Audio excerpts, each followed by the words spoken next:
up, Mayhem fam? Welcome to the second episode of Mayhem on the Course. I am your host, Madam Mayhem, and today I have another good friend of mine, Sarah Szirbik. Sarah, say hey. Hey, guys. Thank you so much for coming on. I appreciate it. Let's dive into it, though. I like to focus usually on local community stuff. So you're very involved with like the Goombas and a few other local groups, and you compete. So let's dive into like your local disc golf life right now. What's going on? The local group that I play with for the most part is going to be the Goombas out of Wells Branch. They're just kind of the nicest bunch of degenerates you've ever wanted to play with in your life, and I love them to death. And honestly, like, they're really the reason that I really started competing at all. So they're some of the most supportive people. Yeah, they really are. Like, they'll, you're gonna find them, drunk around Wells Branch having a great time, but they're also gonna be the first ones to jump in and volunteer for anything. They're the ones that keep the course nice. Yeah, they're the ones that make sure we're safe on the course. Yes, absolutely. I mean, you've had your own experiences with that. I fortunately and unfortunately was not there. Yeah, depending on how you want to look at it. But yeah, so without them, like, we really, they give us a good safe place to go play, and a place that's really well fitted for not just new people, but especially the women's golf community. And that's really important to us. We need a place like that. That's convenient, easy, nice, that, and that you do feel safe in, especially as women and as generally a group of small women is, we all don't have the kung fu skills or anything. We are all packed scrappy. Yeah, scrappy indeed. Not always that much we can Scrappy goes so far. So, but yeah, so they really are. They've kind of adopted us into their group, and I love it so much. I was like, I'm always proud to be an adopted Goomba, though. Like, honestly, it makes me very happy. Yes. When the squad rolls up, you get that like pride, and you're just like, it's like, oh, they're nuts, but the they're nuts. have arrived. Yeah, exactly.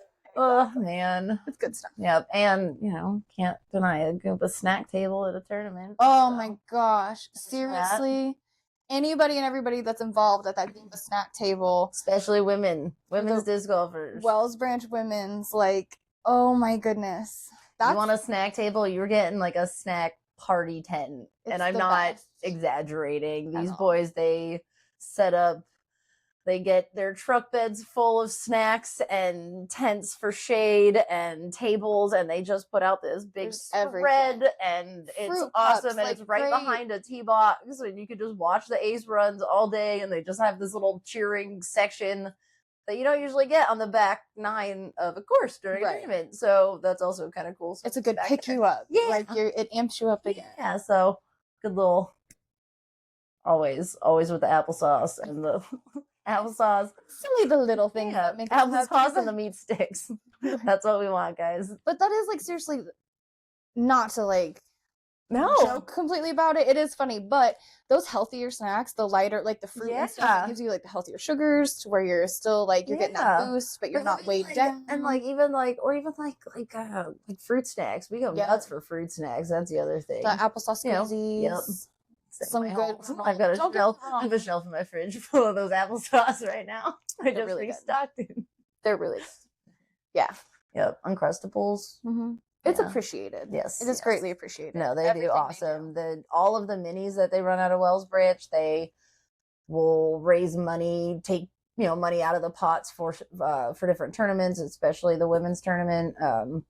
Or even, if they have like Adam Hernandez does his Christmas toy drive down at the right. Like they'll raise money for that, and they and then they'll go either give him the cash or go shopping for him, or so it's really for anything. And if you looked at them, you'd never think so, but man, they work their ass off for this game. Like, they really do. They live disc golf. They do. I love it. Yeah. And it is nice to know that, like, when you go to the course, you can almost always find somebody there. Yes, you always can find a face you know. Mm-hmm. Like, it's very no comforting. matter when you go, morning, night, weekday, weekend, it makes it home. Matter. and yeah, and again, it just kind of makes you feel a little safer, and yeah, a little bit more comfortable, and not afraid to go out and do something by yourself outside, especially again as a female. That's just the reality of it. It's not a harp. It's just it's just the reality of it. Especially in a place like where we live. It's a very real. It is a very real situation. Yeah. So absolutely. To have that is very much so a luxury at times. So it's nice that it's a luxury at a course. So all the Goombas watching, thank you. Yes. I don't know that we thank you enough, but yes, mad love. Okay, so Goombas, what are some other squads you've rolled around with locally? So I unfortunately haven't been able to play with them much lately. But the Queens. Oh, look, I was all like, the Queens, you. But yeah, absolutely. Because I like to think that I kind of helped you jumpstart it at the beginning. 100%. I don't take any credit for the Queens, but I like to think I assisted you. Yeah. And so, and just lately, work life gets in the way, and I just haven't been able to. Just hasn't worked. It just hasn't happened. Yeah. But I do love following along like on Facebook and stuff, and like seeing like, oh good, like, oh, that person's like playing now, like that person's shown up. Has a woman named Sean come to play with you guys? Hudnall? I think so, yes. I love Sean, and she has not come yet. Oh my goodness. I haven't seen her in a while, and I love her. She's great. I've tried to get her to come out since Sean. Been trying to get you to come out since Destination when I still worked with them and they first came in. So nice. Sean and Zach are amazing. Yes. No, we've met them on the course a few times, and I really hope that I've seen you guys since I cut my hair, so that it's not weird that if you don't recognize me, because you did. It's a bit of a shock. So it's not weird, I promise. Oh my god, I love you. But not for that reason. I love you. But no, we do have quite a few new ladies. So if any ladies are looking for a good, fun, very casual group of women to play with, usually during a weekday, hell, make rounds together, outside of it too. Yeah, that's the nice thing. We have the community they're all very, very newbie, beginner friendly too. I feel like in general we try and keep to courses that are on the more beginner friendly side for the most part.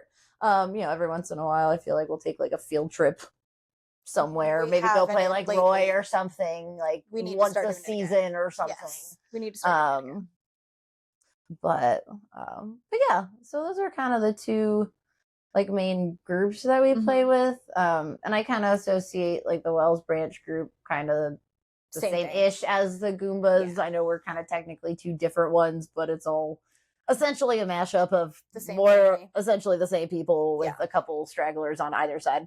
Yep. So, all the same family. Yeah. Absolutely. Absolutely.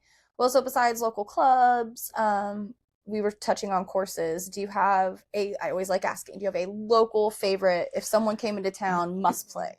Must play. So, are we talking like overall Austin, or like can I split it up between like north and south? You can give me you can give me a couple. You don't have to just narrow down cool. So obviously Wells Branch is very near and dear to my golf heart. So I always recommend that people go there, especially if you're on vacation. Like sometimes you don't want it. But you don't have the time. You don't want to go play some big beefy course. Sometimes you just want to go play some fun golf because you're on vacation and you just want to go play golf and have fun with it, and not be mad because vacation. Because vacation. So I do generally recommend Wells, especially for something up north. Equivalent, I guess, maybe Zilker down south, but I don't play it enough to like really have that much of like a connection with it, I suppose, which I know for all of you Austinites that sounds stupid, but whatever. It is what it is. We said what we said. It's fine. But other than Wells, my favorite North course is got to be Rivery. I don't get to play it nearly as often and as I would like to, but it's just so pretty, and it's just a fun little wooded, park course, and it's just cool, and it's just kind of feels like it's like shrunk down from other courses that you have around here, and it's just, I don't know, it's just a fun little like nook. It's underrated for sure. It very much so is. And then Circle C by far is my absolute favorite course. Circle C, absolutely. okay. That is my favorite course in the Austin area. If I'm going down south, I'm probably gonna go play Circle. Yeah. That's at least going to be one of the options that are laid out on the table. Yeah, like top option for you, yes, for sure. Very much so. We went and played Little G for the first time. Do tell. I haven't been able to play that. Oh, it was so much fun. It was a lot of fun. It's very it's almost like if you made Roy like a smaller-ish like Wells equivalent at Roy. But yeah, a lot of them are very runnable. A couple of them are a little bit harder, like on the spectrum where like you might need like a specific shot, like, or to like get off the tee well, like to try and like get your bird or something. But no, it's a lot of fun. We went and played like a normal round the first round, and then the second round, the second night we played 4-hand only. Oh, that's fun. And so like that was fun, like because it's like that, it's that kind of course where you can go and kind of do stuff and not, you don't feel like don't shit about yourself afterwards just because you tried something different. Yeah. Like I would not want to go do 4-hand only on Big G. No. Like I'm not gonna do that. I'm dumb. I'm not stupid. Like there's a difference. So so those are definitely up in my. Is Little G a part 2 or part 3?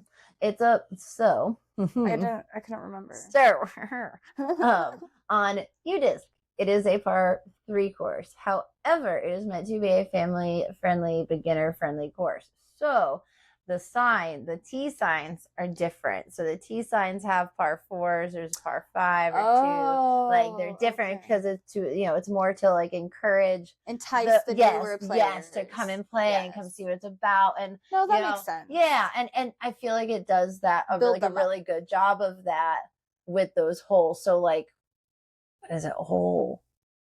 It might be hole 7. I don't know. I don't remember what hole it is. Yeah. But it is old hole 17. Oh, so yes, so it is old hole 17. So you get that skyline shot back. Beautiful. But on the T sides, I'm pretty sure it's par 5. And it's from the same tee box, same exact hole. So it's that tells you what they're doing. Yes, but on UDisc, it's part 3.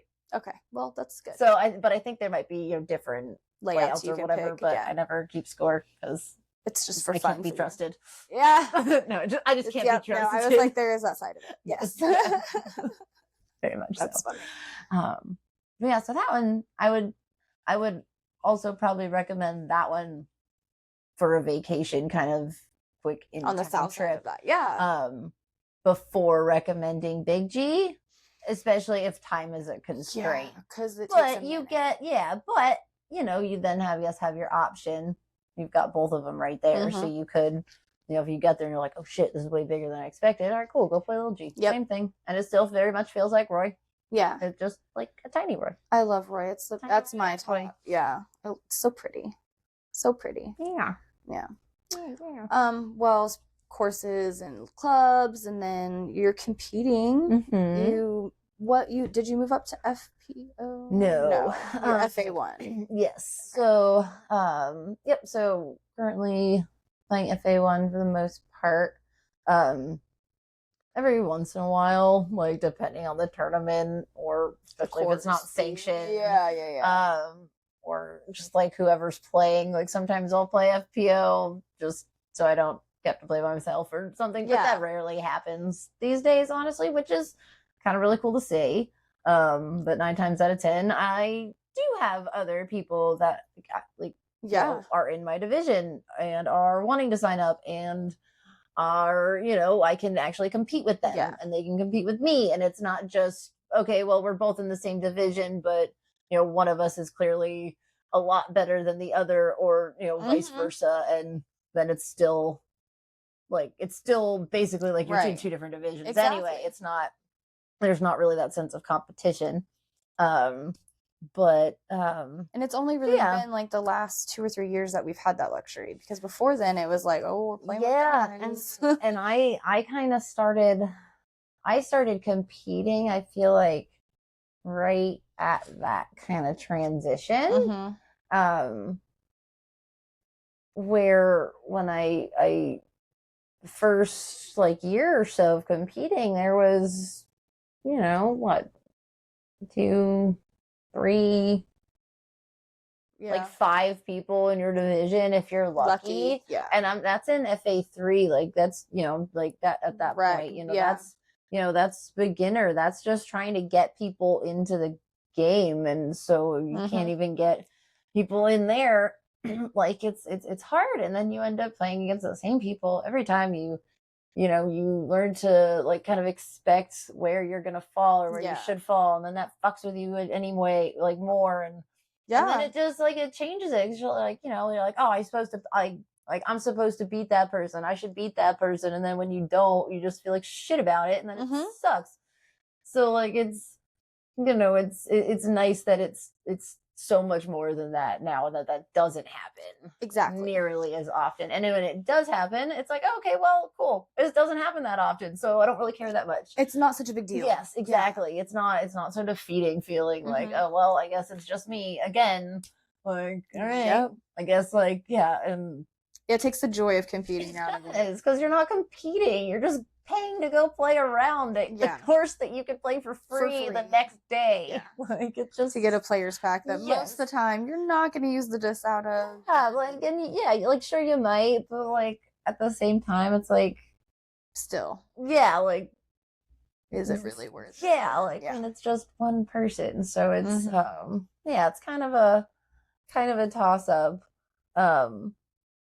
But also, like, kind of with that said, when that does happen, where there isn't anybody else in your division who wants to who's playing in whatever tournament it is, sometimes, at least for me, it's fun to play MA3 instead. And I'll drop down.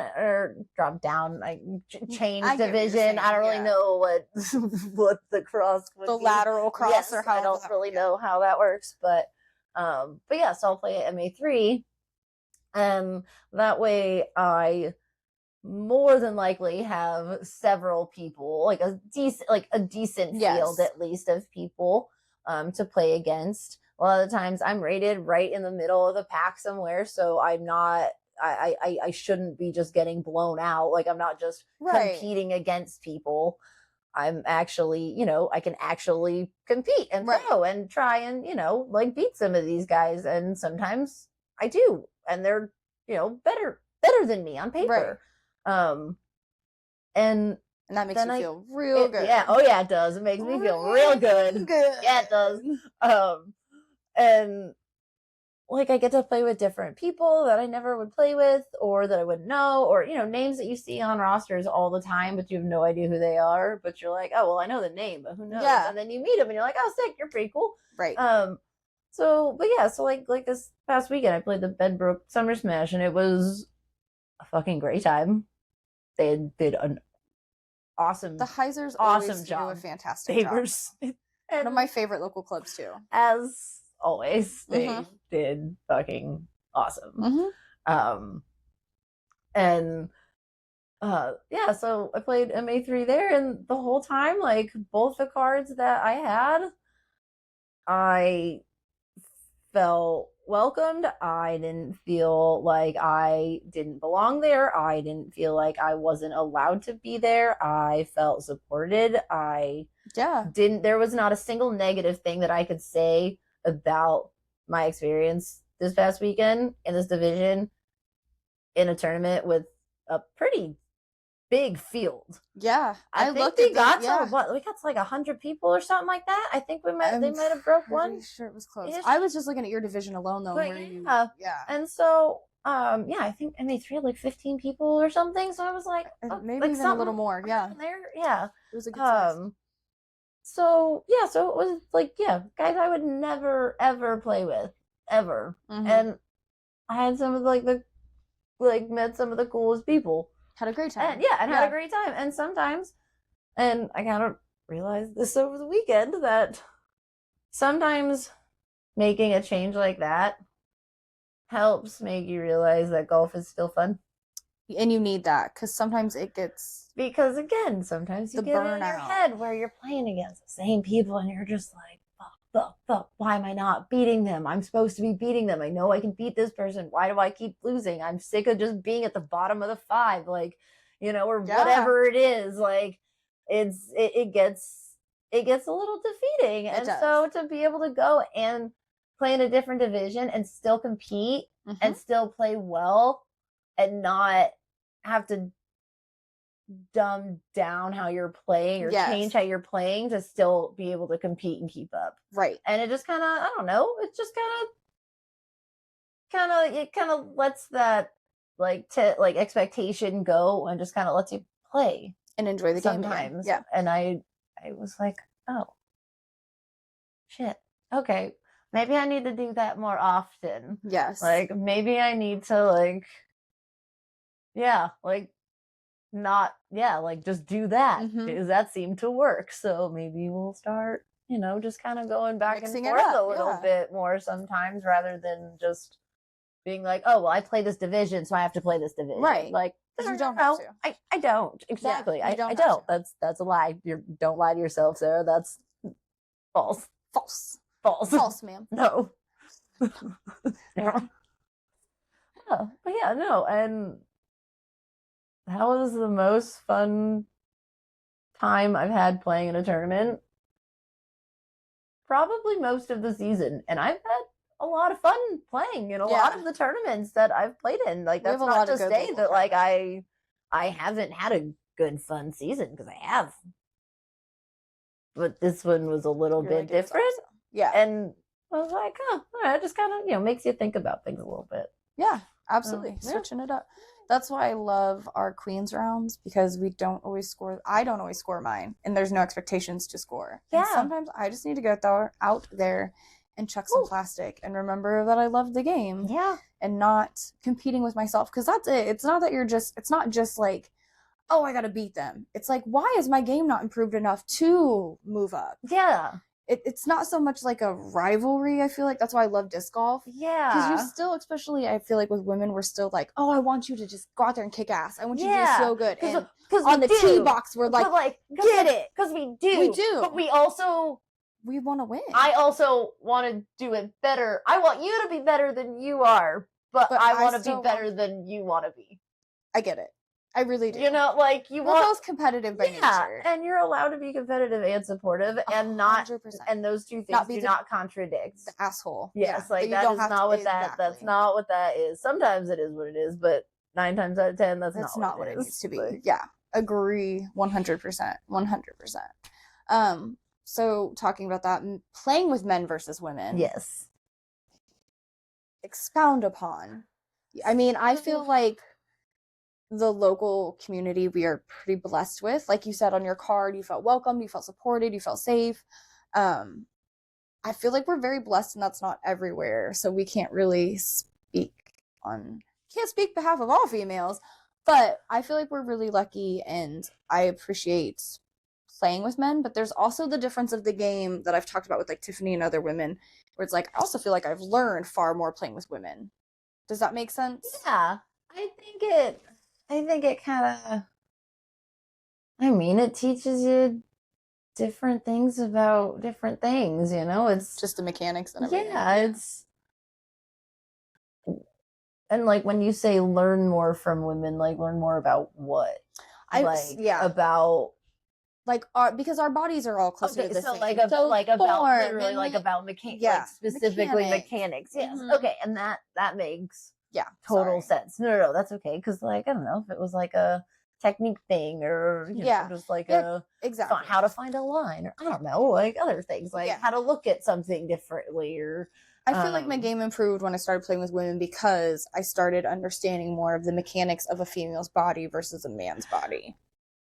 I also think that I started getting better when I started playing with women, but I also think has more to do with the fact that I feel like women are more openly supportive of other women. Yeah. And so, but they're also like, and in that open support, it's like if you had a bad shot, it's like, like obviously like, no, like, next throw, like get a next throw, like whatever, forget it. Like aside from stuff like that, like in those moments, like you're also not like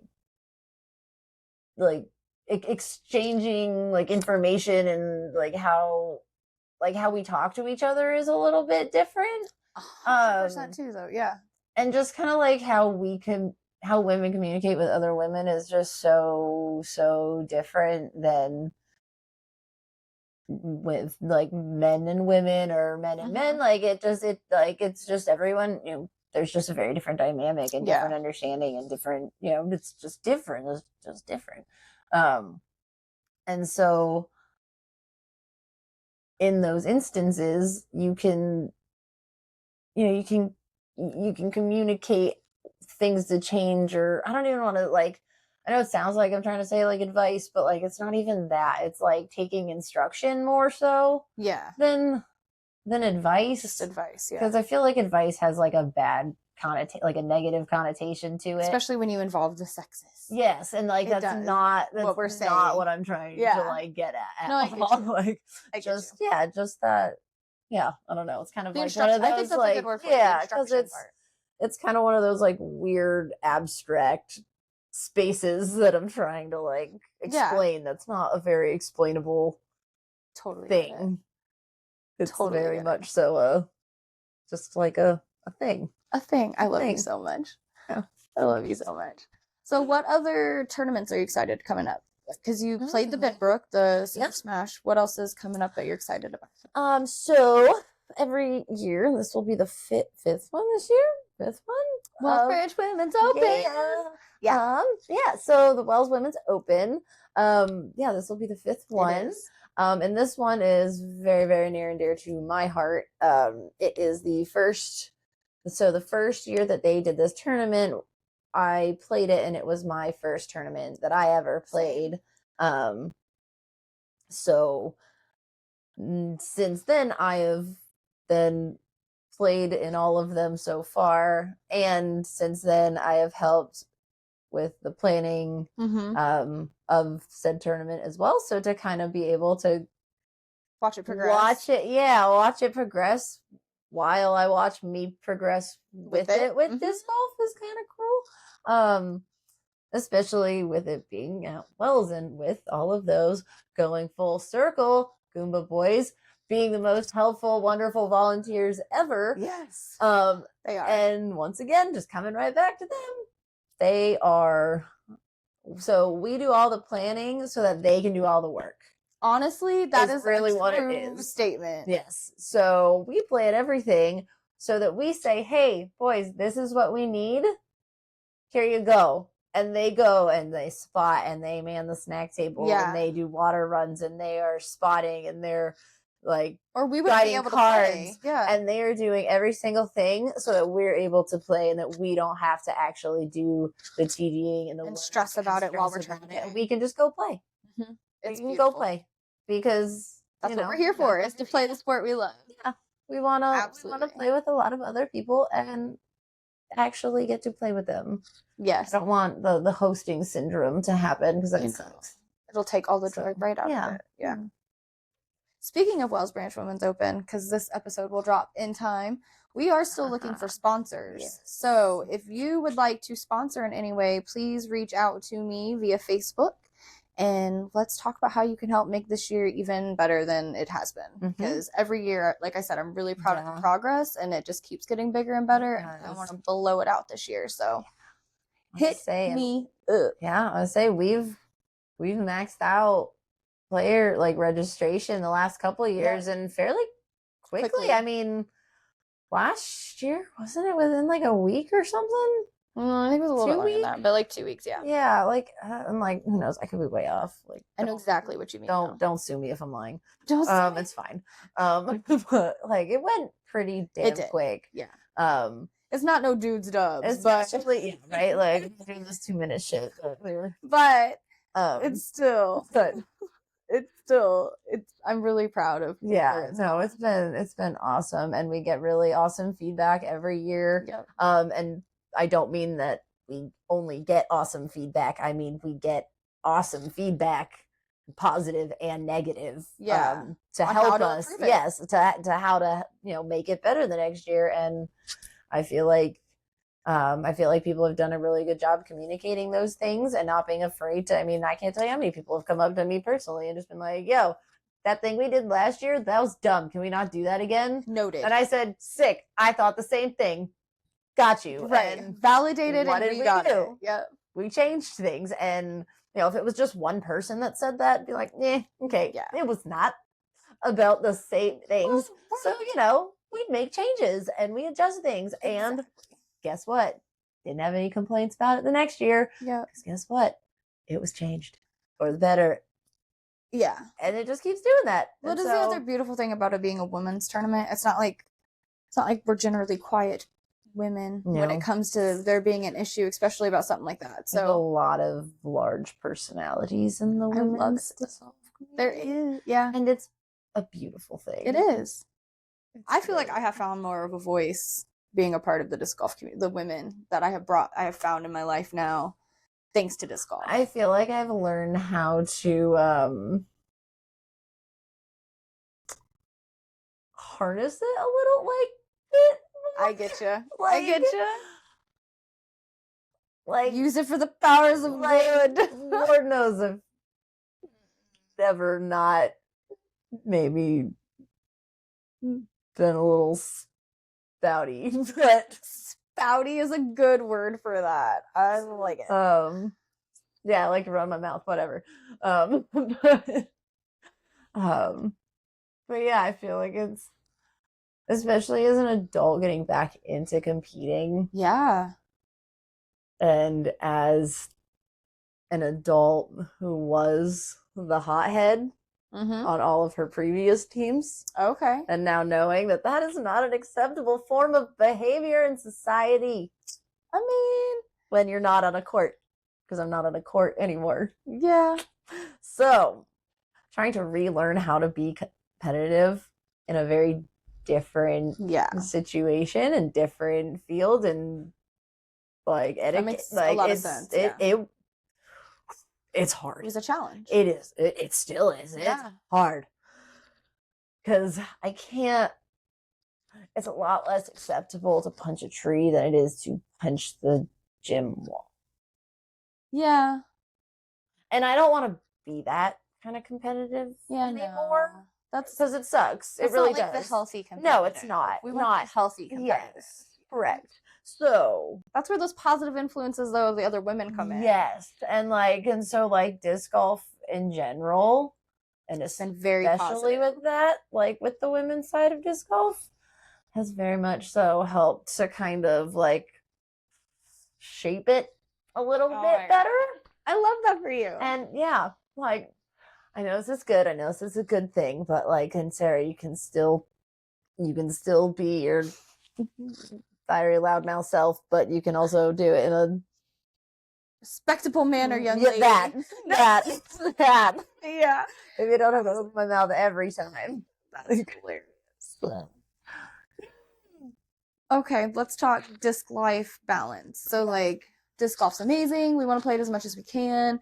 We're adults though. Obviously that is not realistic. We're both married. Mm-hmm. Both of our spouses play. Yes. I mean, let's be honest. I love playing with my husband, but there's a reason I started a ladies' league. Right? Like, I honestly do. We have a great time playing, and I feel like me learning to play definitely made our relationship stronger and gave us a hobby to do together, and it very healthy. But again, I don't just want to play with my husband, and finding time to go play even with the queens, even though I run the league every week working, you're tired, and by the time you... Yeah. So talk to me about the struggle, girl. Like, how do you deal? I don't barely. Think so. Right? Okay. How is the answer is barely. I work a fucking lot. Yeah, you do. And not only do I work a lot, I work weird ass hours. And I mean, you know, I can work anywhere from San Marcos to Waco to Marble Falls you do move to a bit. Kimberly to Georgetown to Burnett to fucking Bastrop. Like I could literally go anywhere. I'm not saying I go all those places all the time, but you travel. I travel a lot for work, and so you know, I easily work 40 to 60 hours a lot of the time. And it's a very physically intensive to the point where I'm on my feet all day. I'm literally running around all day.